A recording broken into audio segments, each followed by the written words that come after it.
how to set up Autopay on Bank of America. So this article reads, set up your automatic payment with e-bills. So they're called e-bills. Now the first step, we will need to log in into our Bank of America online account or the mobile app, and we will have to click on Bill Pay. Locate the credit card account you'd like to set up automatic payments up on.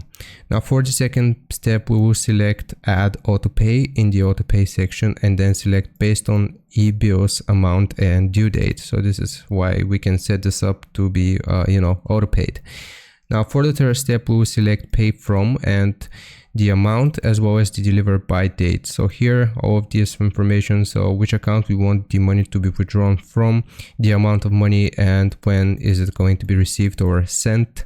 So date on which you'd like the payment to send, and then select save. For this fourth step, you will receive a confirmation if you have already enrolled in the e-bills program. So you will need to enroll in e-bills if you haven't already. And if you're paying from a Bank of America checkings account, we will need to proceed to the setup section. If you're paying from an account with another bank, you can log into the online banking, select order pay from accounts tab here, confirm the account, and then we'll select add a pay from account you own at another institution. So I hope this helps. Leave a like and sub. I'll see you next time.